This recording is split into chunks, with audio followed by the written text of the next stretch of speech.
नमस्कार, आप देख रहे हैं हॉट टॉक भारत। मैं हूं दिवाकर विक्रम सिंह। 20 दिन हो गए, हॉर्मुज पास को लेकर के चर्चा चल रही है। ईरान, इजरायल, अमेरिका संघर्ष को लेकर के चर्चा हो रही है। गल्फ के जितने भी देश इन्वॉल्व हैं उस पर चर्चा हो रही है। नेटो अमेरिका के साथ क्यों नहीं आ रहा है उस पर चर्चा हो रही है। भारत क्या कर रहा है, भारत क्या नहीं कर रहा है और भारत को क्या करना चाहिए, इस पर चर्चा हो रही है।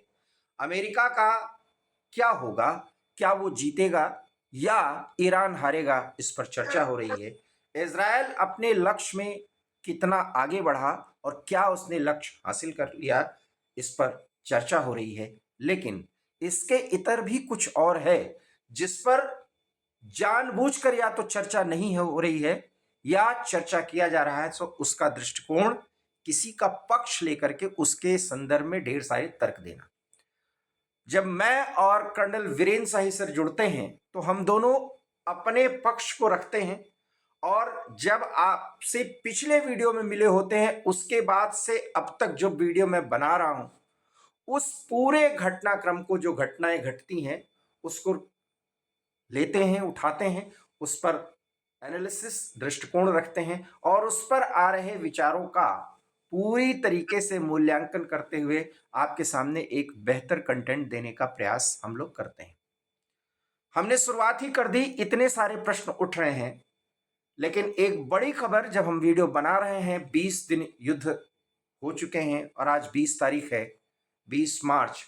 20 मार्च के शाम को 4 बजे ये वीडियो बनाना हम लोगों ने शुरू किया है और तब ये स्थिति है कि इजराइल के प्रधानमंत्री बेंजामिन नेतन्याहू ने प्रेस कॉन्फ्रेंस की और जितने सवाल हमने शुरुआत में बोले और जितने एनालिसिस पूरी दुनिया भर में हर भाषा में किए जा रहे हैं इस युद्ध को लेकर के या वेस्ट एशिया की समस्या को लेकर के, उस पर उन्होंने जवाब भी दिया। एक बार फिर, चूंकि वो एक पक्ष है, वो युद्ध लड़ रहे हैं ईरान के खिलाफ, और ईरान ज़ायोनी शासन को समाप्त करने की बात कर रहा है।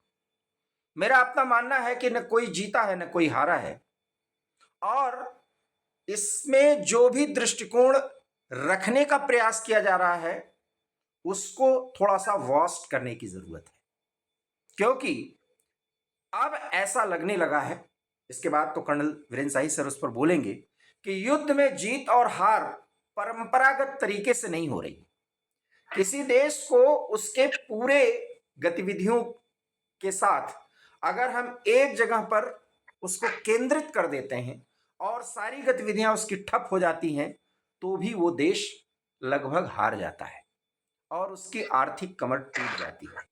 साथ ही साथ अगर उस देश के साथ कोई हो ही ना युद्ध लड़ने के दौरान, क्या आप विश्वास या भरोसा कर सकते हैं कि उस देश की स्थिति युद्ध के बाद, युद्ध तो खत्म होगा कभी ना कभी, क्या एक दशक में वो अपनी स्थिति को सुधार पाएगा? ये बड़ा सवाल ईरान के लिए है। और इसलिए 28 फरवरी से लेकर के आज तक जितने भी विशेषज्ञ बोल रहे हैं, मैं एक ही बात कह रहा हूं, ईरान ने बहुत गलत तरीके से, बहुत गलत अंदाज में एक ऐसा युद्ध छेड़ दिया है जिससे बर्बादी यूक्रेन वासियों की तरह ईरान वासियों की होने वाली है। कर्नल वीरेंद्र शाही सर एक पक्ष रखें, उसके बाद मैं कुछ ऐसे मुद्दों पर बात रखूंगा।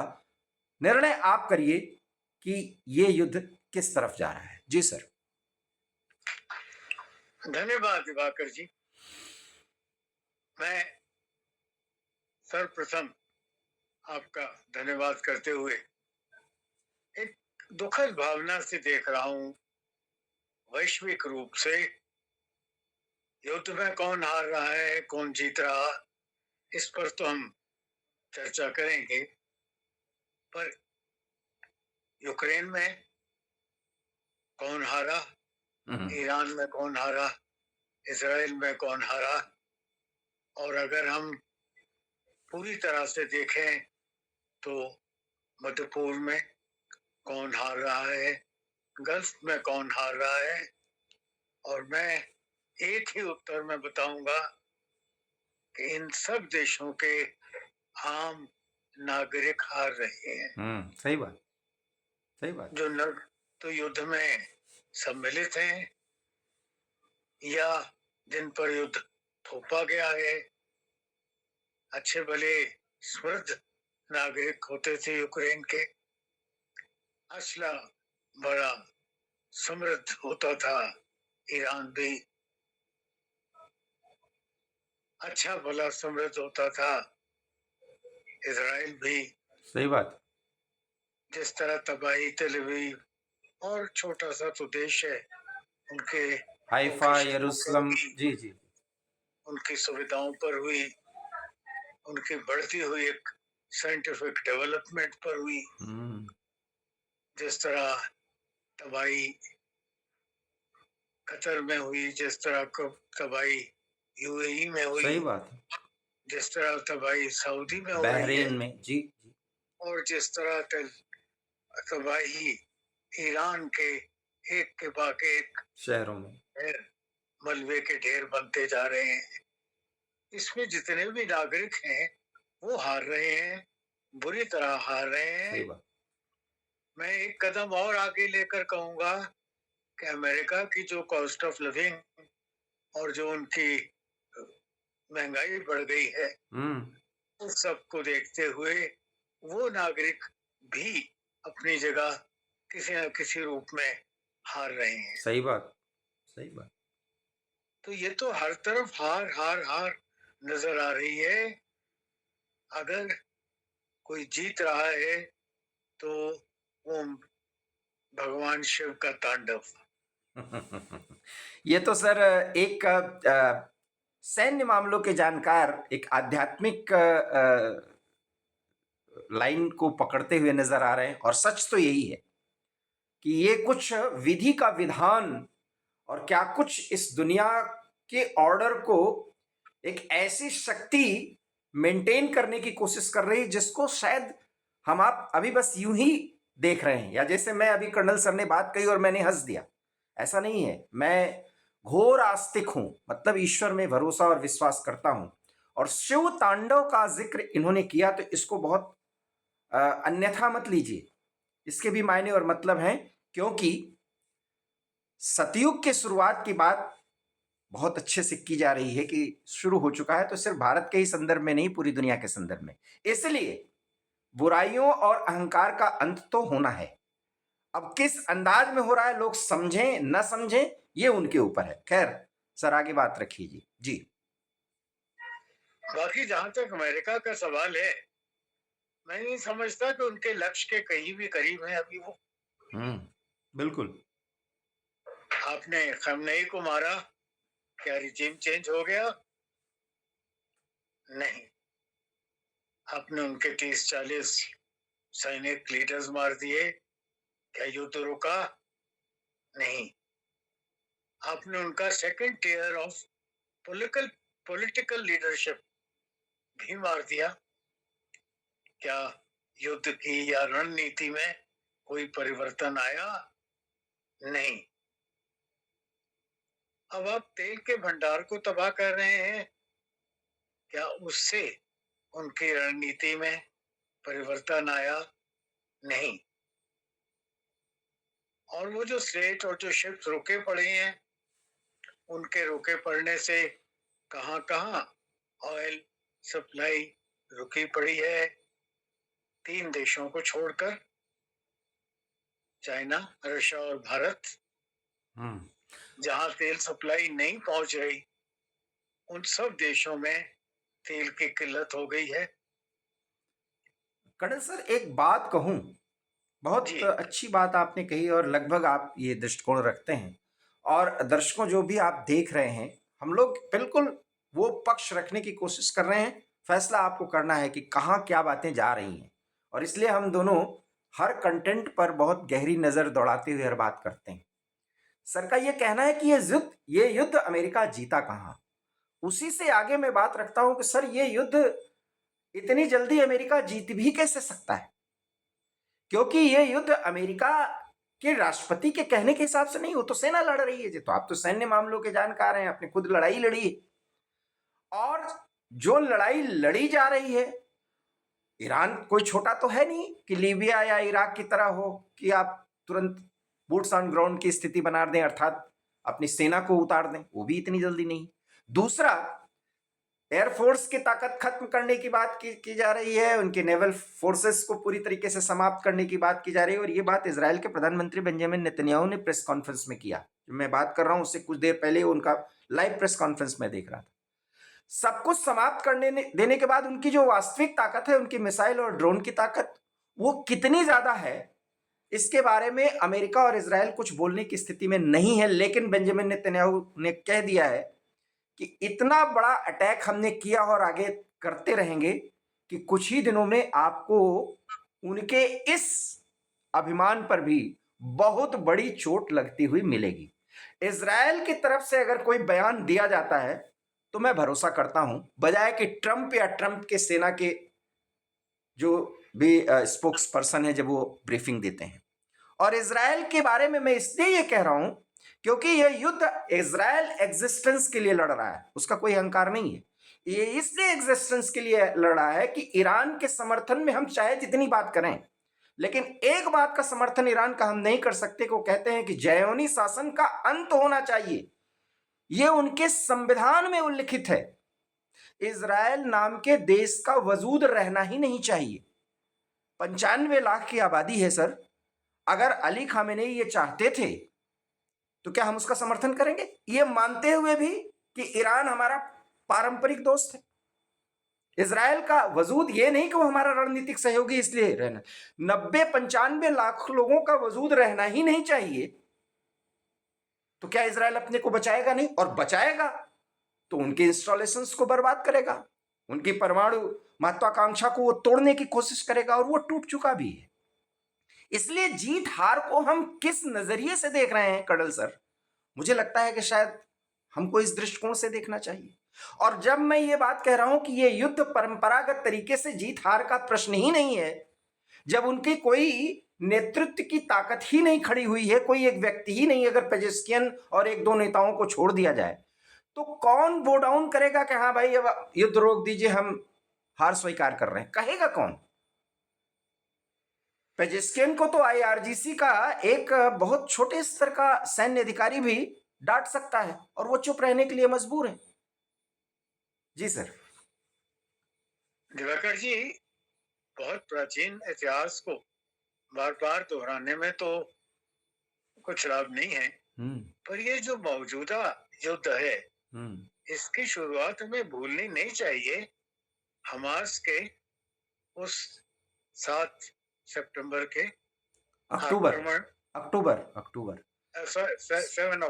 2023 जो उन्होंने आतंकी हमला किया जी, और एक फेस्टिवल में किडनैपिंग्स की, मर्सीलेस किलिंग्स की, बच्चों को मारा, बच्चों को, लेडीज को किडनैप कर लिया। और उस आतंकी हमले के बाद से ये सेशन जो है, जो आज तक चल रहा है, प्रारंभ हुआ। उसके बाद ईरान के खिलाड़ी बीच में आते गए, हिजबुल्लाह बीच में आ गया, हूथी बीच में आ गए, और ईरान सिंगल हैंडेड इन सब के साथ युद्ध करता रहा जब तक अमेरिका का भी इसमें पदार्पण नहीं हुआ। जी।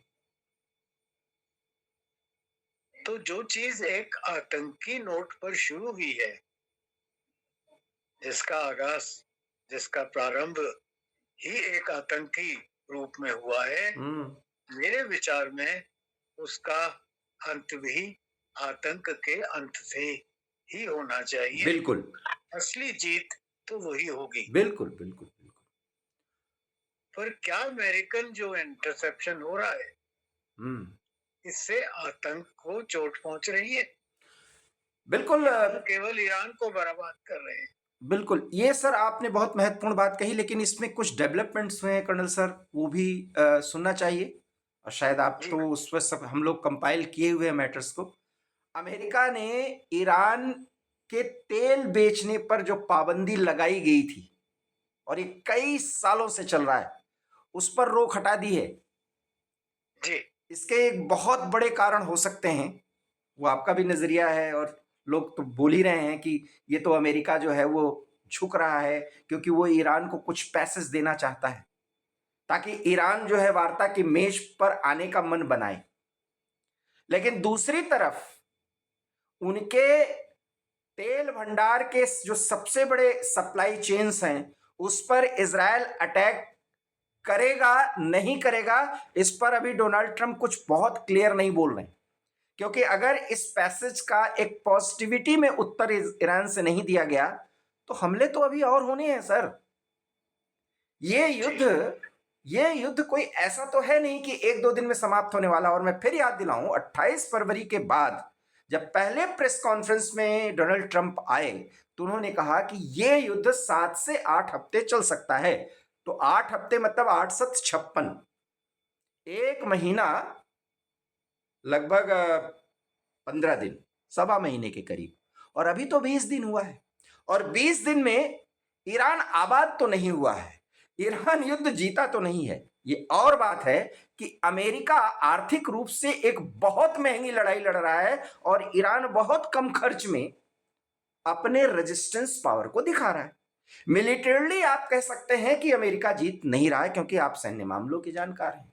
लेकिन ईरान एक इतनी, सॉरी टू से सर, मुझे कहना पड़ रहा है, इतनी बेवकूफाना लड़ाई लड़ रहा है कि उसको अमेरिका या इजराइल को हिट करना चाहिए। लेकिन उसने तो मुस्लिम उम्मा के, अगर हम दृष्टिकोण से देखें एनालिसिस के, तो हर एक मुस्लिम कंट्री पर अटैक कर दिया, सबको उसने दुश्मन बना लिया सर। और क्या इस तरह से दुश्मन बनाने में वो अमेरिका को गल्फ से बाहर निकलवाने में सफल हो सकता है? इसकी कोई भूमिका बन रही है? मुझे तो नहीं लगता ऐसा हो रहा है जी। देखिए, जहां तक ईरान के बैटल लॉसेस का प्रश्न है, वो मैं मानता हूं कि वो कम खर्च में इस युद्ध को चला रहा है। पर इसका मतलब ये नहीं कि उनके टोटल लॉसेस कम है। बिल्कुल सही बात, बिल्कुल सही बात। और आप पहले व्यक्ति हैं सर जो बिल्कुल, आप पहले व्यक्ति हैं जो बिल्कुल निरपेक्ष और सही बात कर रहे हैं। ईरान भारी तबाही झेल रहा है सर। अब आप तबाही झेलें और कहें हाँ हम तो मार्टियर्स हैं, हम शहादत में भरोसा करते हैं। अरे बर्बाद करो भाई। एक इसका इतिहास रहा है ईरान का, यही कट्टरपंथ है। इसी कट्टरपंथ की अगर समाप्ति हो रही है तो डोनाल्ड ट्रंप के 50 बुराइयों के बाद भी हमें इस कट्टरपंथ के अंत को तो देखना चाहिए जिसको भारत झेल रहा है सर। न सिर्फ कट्टरपंथ को देखना चाहिए, इसकी जड़ कहाँ है। बिल्कुल बिल्कुल। और ये कहने में मुझे बिल्कुल संकोच नहीं है कि इसकी जड़ जो है वो आतंकवाद में है। और जिस चीज की जड़ आतंकवाद में है उसको आप किसी भी रूप में सही युद्ध तो नहीं बता सकते जी। इसको सही युद्ध किसी रूप में नहीं कहा जा सकता। और इसका अंत अगर हमें आतंकवाद के अंत की ओर ले जाता है तभी इसकी सफलता मानी जा सकेगी। वरना तो ये ठीक है, वेपन ट्रायल्स हो रहे हैं, अमेरिका अपने हथियार ट्रायल कर रहा है, ईरान ने जो अपना जखीरा मिसाइल्स का बनाया हुआ है वो ट्राई कर रहे हैं, कुछ चाइनीज इक्विपमेंट भी आ गया, वो भी ट्रायल पे देखा जा रहा है, चाइनीज शिप आ गए और वो जो सैटेलाइट इंफॉर्मेशन है वो ईरान को देते जा रहे हैं, उनकी भी कितनी एफिकेसी है, कितनी गुणवत्ता है, इसका भी परीक्षण हो रहा है। तो ये वेपन ट्रायल्स हो रहे हैं और इंसानियत के लिए, मानवता के लिए एक बहुत बड़ी कीमत पर हो रहे हैं। अब मैं एक अमेरिकन पक्ष पर भी बात करूंगा कि अगर देखा जाए तो जिस तरह से अब 200 से 300 बिलियन की और आवश्यकता पेंटागन ने बताई है, 17 लाख करोड़ भारतीय रुपए में अगर देखा जाए जी, तो ये इतना आसान नहीं होगा अमेरिका के लिए। ना ही ये आसान होगा कि मिड टर्म इलेक्शन को पार कर पाएंगे डोनाल्ड ट्रंप। उनकी जो ग्राफ है, प्रशंसनीय या अप्रशंसनीय ग्राफ, बहुत नीचे, कहते हैं माइनस में जा रहा है। और ऐसी सूरत में अगर वो राष्ट्रपति न रह सके तो आने वाली अमेरिकन सरकार कहाँ से शुरुआत करेगी? बिल्कुल सर, मैं स्टार्टिंग यहाँ पॉइंट क्या होगा आपका? यही आपको रोकूंगा। ये सारे विशेषज्ञ कह रहे हैं और उन विशेषज्ञों में एक आप भी हैं जो आप ये पक्ष रख रहे हैं और ये खबर है, ये विशेषज्ञ लोग कह रहे हैं। अमेरिका का इतिहास रहा है सर, इतिहास रहा है कि किसी भी प्रेसिडेंट ने कोई निर्णय लिया हो वो बहुत गलत हो, लेकिन अमेरिकन डेमोक्रेसी में एक ऐसी स्थिति में जब अमेरिका की बात आ जाती है, जो एक अमेरिकन माइंडसेट की रक्षा की बात आती है, वो गाहे बगाहे चाहे अनचाहे वो एक हो जाते हैं। We the Americans. यस, और मेरा अपना मानना है सर, थोड़ा बहुत मैंने भी इतिहास का भी अध्ययन किया है और विश्व इतिहास का भी अध्ययन करता ही रहा हूं, और हम लोग तो अध्ययन कर ही रहे हैं सर। हम अपने को हमेशा स्टूडेंट ही मानते हैं। आप वरिष्ठ हैं तो आपकी बात को भी हमें ध्यान में रखना होगा। अमेरिका में डोनाल्ड ट्रंप सर, ये चुनाव में ट्रंप का जो बताया जा रहा है वो हारने नहीं जा रहे। ये जो डीप स्टेट की चर्चा हम लोग अक्सर करते हैं, मैं आपको एक बात याद दिला दूं। डोनाल्ड ट्रंप जब हाउडी मोदी वाला मामला चल रहा था, आपको याद कराना चाह रहा हूं, और तब उन्होंने कहा था कि ये कट्टर इस्लामिक फोर्सेस को हम क्रश करेंगे। डोनाल्ड ट्रंप चाहे अनचाहे कुछ ना कर रहे हो, लेकिन अगर ईरान पर बंदिशें वो लगा पाए, बंदिशें मतलब उनकी ताकत को खत्म कर पाए, तो सर ईरान बहुत एंसेंट समय से हमारा दोस्त है, बहुत वहाँ के लोग लड़ाके हैं, उनके अपने सिद्धांत हैं। भारत के संदर्भ में क्या इतना बड़ा साथ उन्होंने कभी दे दिया है जिसमें हम अपने 2-3 दुश्मनों के साथ बहुत अच्छी तरीके से डील कर पाए हों, उनके साथ देने के कारण। एक उदाहरण कोई बता दे, एक उदाहरण। मैं 1947 से लेकर के और आज 2026 तक की बात कर रहा हूं। इसके विपरीत दूसरा उदाहरण मिल दूसरा जाए। सर, दूसरा अभी मेरे बात पूरी नहीं हुई। और दूसरी बात यह है कि अमेरिका हमारा कभी भी सहयोगी हो ही नहीं सकता, क्योंकि हम उस स्थिति में जा रहे हैं कि 5 ट्रिलियन इकोनॉमी होगी और हम 2028-29 तक तीसरी अर्थव्यवस्था बनने जा रहे हैं। अमेरिका अपने नजदीक किसी को आने देना ही नहीं चाहता, और भारत तो भी बहुत दूर है। 29 ट्रिलियन डॉलर की इकोनॉमी उनकी है, अभी हम 5 पे पहुंचे नहीं। हम गलतफहमी में न रहें, लेकिन हमारी जो सोच है, एक राष्ट्रीय सोच कि भाई न हम झुकेंगे, न दबेंगे, और न बहुत ऑयलिंग ग्रीसिंग करेंगे। हमारा अपना एक दृष्टिकोण है और वही दृष्टिकोण हम रख करके चल रहे हैं। यही तो यहाँ के कट्टरपंथियों की समस्या है। मैं कई ऐसे नेताओं के वाइट्स सुनता हूं, कई पार्टियों से संबद्ध हैं, और अब वो विशेष हैं। अब ना मैं जाति और धर्म की बात नहीं करूंगा। कहते हैं बहुत कमजोर प्रधानमंत्री है, कोई इतना क्या करे, अमेरिका और इजराइल की बुराई करे और ईरान का समर्थन करे। ईरान ने हमको ऐसा क्या, और उसके बाद तेल हॉर्मुज बंद कर दिया, हॉर्मुज बंद कर दिया। 1 महीने के अंदर इनको हॉर्मुज को यहाँ इनको ढील देनी पड़ेगी सर। हम भी यही हैं और आप भी यही हैं जी। ये कुछ नहीं कर पाएंगे। ये इसका मतलब ये नहीं कि हम अमेरिका या इजराइल का समर्थन कर रहे हैं। कोई भी लड़ाई, जो भी ये पक्ष लड़ रहे हैं, ये अपने अपने अहंकार के चक्कर में पूरी दुनिया को फंसा रहे हैं। तो हम रूस और चीन की तरह निरपेक्ष होकर के अपने फायदे को लें, और एक राष्ट्रीय कंसेंसस यही बनना चाहिए कि हमारा फायदा कहीं से प्रभावित ना हो। तुम भी हमारे दोस्त, तुम भी हमारे दोस्त। लगता है सर ये सबसे अलाइन होने की हमारी जो टेक्निक है, वो हमारे देश में उन कट्टरपंथियों को बहुत बुरा लग रहा है, जो अब उसके आगे मैं बोलना नहीं चाहता। जी जो भारत की प्रगति नहीं देखना चाहते जी, और जो भारत की स्वतंत्र विचारधारा और भारत के बढ़ते प्रभुत्व से प्रसन्न नहीं है, उनको तो ये बिल्कुल अच्छा नहीं लग रहा। बिल्कुल नहीं लग रहा। जिस स्वाभिमानी रूप से सेल्फ रेस्पेक्टिंग पॉलिसी से हम निष्पक्ष भी हैं और सबके साथ मिले हुए भी हैं, जो अभी तक बहुत ही सफल रूप से पॉलिसी चल रही है, सफल रणनीति है। और इस नीति से बहुत लोग दुखी हैं।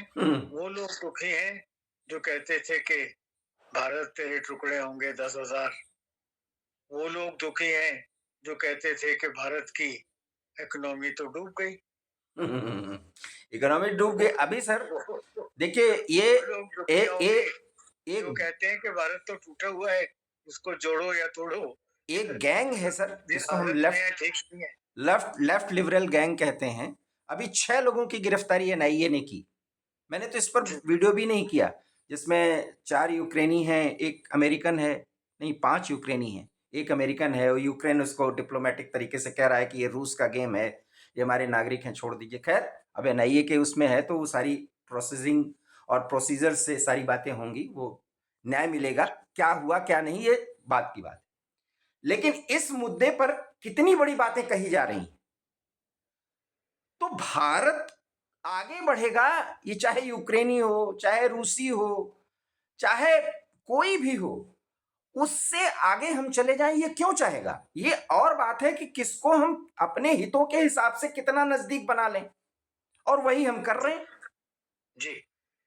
ये तो कोई परमानेंट दोस्ती और दुश्मनी का मतलब ही नहीं है। इस देश में ये ट्रेंड टूट रहा है, जिसके कारण से यहां एक गैंग जो है ना, जो इंटेलेक्चुअल गैंग है, वो कह रहा है ये तो अमेरिका लड़ाई लड़ रहा है। ये देखिए आप सुबह से शाम तक ऐसे। सर आप तो विशेषज्ञ हैं, मैं बार बार वो शब्द का इस्तेमाल करूंगा। क्या ईरान अमेरिका से जीत सकता है? बहुत क्लियर सवाल है मेरा। जब वो जीत नहीं सकता तो हार नहीं रहा है, पिट रहा है। हाँ, पिट रहा। सीधी सी बात है, इतनी सी बात है सर। और पिटते हुए सबसे बड़ी बात, समस्या आप जहां बैठे हैं जम्मू कश्मीर में, चाहे आप लखनऊ में देख लीजिए, हैदराबाद में देख लीजिए, राजधानी दिल्ली में देख लीजिए, और कई शहरों में, शुरुआत के 28 फरवरी से लेके एक हफ्ते तक, अरे रहबर चला गया, रहबर चला गया। अरे भाई इस पर मैं तंज नहीं कर रहा हूं। वो एक लीडर, सुप्रीम लीडर थे, कमांडर थे आईआरजीसी के। गलत निर्णय पर, गलत फैसले के साथ, एक जहां जान रहे थे कि दो दो दुश्मन हमारे पीछे पड़े हैं, खुलेआम वो बैठक कर रहे थे, मारे गए। ये तो उनका फैसला गलत था ना। उनको रणनीति से बैठक वगैरह करनी चाहिए थी, ये जानते हुए कि मोसाद की नजरें एक एक जगह पे है। तब तो वो जायोनी शासन खत्म करेंगे, शहादत देंगे। एक भी नेता तो है नहीं उनके यहाँ इस समय, और कहते हैं वो हम। इससे प्रभावित होकर के उसकी तारीफ करना ये कितना जायज है सर? जी मेरे ख्याल में दिवाकर जी, ये मिक्सअप ऑफ इंडिविजुअल पर्सनैलिटी है। khomeini की जितनी यहाँ पर ये मुजाहरे हुए और लोगों ने छाती पीटी और चिल्लाए, हाँ, वो उनके धार्मिक रूप की थी, not as a military leader. हालांकि वो सुप्रीम कमांडर थे, पर उसमें जो भी है उनकी प्रशंसा, उनकी धार्मिक जो पर्सनैलिटी है उसके लिए जितना भी कट्टरपंथ है, उन्होंने खूब शोर मचाया, ठीक मचाया, जब तक उसका लक्ष्य सीमित रहे। सही बात कि वो अपने धार्मिक रिलीजियस हेड के लिए ये सब कर रहे थे। और एज अ मिलिट्री लीडर अगर देखा जाए तो कुल मिलाकर, या as a head of the nation right देखा जाए, तो उन्होंने ईरान को तबाही और तबाही के अलावा और कुछ क्या दिया है? दिया ही नहीं है, कुछ दिया ही नहीं। अच्छा देखिए सर, पूरी दुनिया में कट्टरपंथ का प्रभाव देखिए कि अब वो सुप्रीम है तो सुप्रीम है। अरे भाई तो आपके लिए है ना। जो नहीं मान रहे वो क्यों सुप्रीम मानेंगे? सवाल तो ये है ना जी। वो सुप्रीम क्यों मानेंगे? और इसी दृष्टिकोण से हमें इस युद्ध के अब तक आए परिणामों पर नजर दौड़ानी चाहिए। और इसलिए मैंने शुरुआत में सर कहा था कि जो भी लोग एनालिसिस कर रहे हैं वो एकांगी दृष्टिकोण से कर रहे हैं। और जैसा कि आपने एक बड़ी बात कही, और वो भी कि आपने तो 71 का युद्ध लड़ा है सर, आप वीर चक्र प्राप्त एक सेनानी हैं, सेना के इतने बड़े अधिकारी रहे हैं, कि इस युद्ध में मानव कराह रहा है। और अगर ऐसे चलता रहा तो मानवता कराहेगी, बर्बादी होगी। हम 21वीं शताब्दी से कई शताब्दी पीछे आ जाएंगे अगर यूं ही चलता रहा। लेकिन क्या एक कट्टरता को स्टैब्लिश करने के लिए हम इस युद्ध को रोकने की बात करें? युद्ध तो रुकना चाहिए सिर्फ कट्टरता को समाप्त करने के बाद। बिल्कुल। पर क्या ये युद्ध कट्टरता को समाप्त कर रहा है? बिल्कुल, ये सवाल आपने बहुत बड़ा उठाया और यहीं पर हम एंड करेंगे। जब अगले वीडियो में चर्चा करेंगे, हम आपको याद दिला दें कि कर्नल वीरेंद्र साई सर और मैं अब युद्ध के एक-एक पहलू पर वो दृष्टिकोण आपके सामने रखते हैं जिस पर आप अपना कमेंट दें और उस पर अपनी राय जाहिर करें। इससे एक जनमत तैयार होता है।